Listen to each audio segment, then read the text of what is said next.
Hello friends, ಎಲ್ಲರೂ ಚೆನ್ನಾಗಿದ್ದೀರಾ ಅಂತ ಭಾವಿಸ್ತೀನಿ. ಇಂದಿನ ವಿಡಿಯೋದಲ್ಲಿ ಒಂದು ಏರ್ ಆಯಿಲ್ನ ಪ್ರಿಪೇರ್ ಮಾಡಿದ್ದೆ.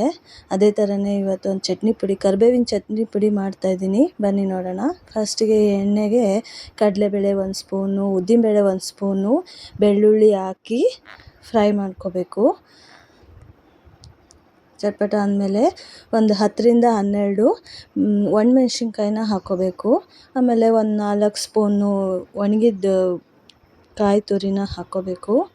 ಎಲ್ಲ ಎಣ್ಣೆಯಲ್ಲಿ ಸ್ವಲ್ಪ ಲೈಟಾಗಿ ಫ್ರೈ ಮಾಡಿದ ಮೇಲೆ ಒಂದು ಬಿಗಿ ಹಿಡಿಯೋಷ್ಟು ಕರಿಬೇವನ್ನ ಎಣ್ಣೆಯಲ್ಲಿ ಬಾಡಿಸ್ಕೋಬೇಕು ನೀಟಾಗಿ. ಅದು ಸ್ವಲ್ಪ ಚೆನ್ನಾಗಿ ಸಣ್ಣಕ್ಕಾಗಬೇಕು, ಅರ್ಧ ಆಗಬೇಕು.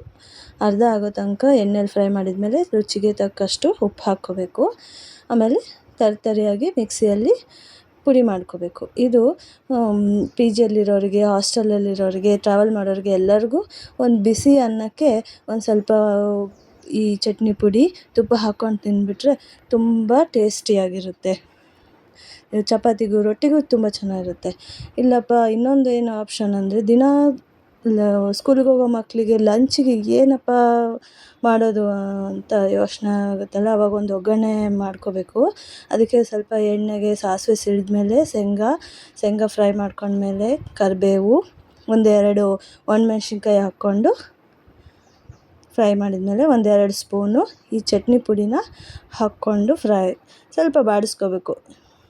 ಬಾಡಿಸ್ಕೊಂಡ್ಮೇಲೆ ಗ್ಯಾಸ್ ಆಫ್ ಮಾಡಿಬಿಟ್ಟು ಒಂದು ಚಿಟಿಕೆ ಆಪ್ಷನಲ್ ಇದು ಅರಿಶಿನ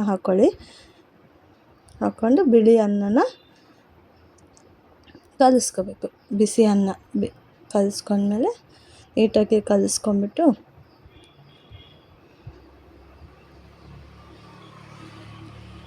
ಬಾಕ್ಸಿಗೆ ಪ್ಲೇಟಿಗೆ ಸರ್ವ್ ಮಾಡಿಕೊಂಡು ಸವಿಯೋದು.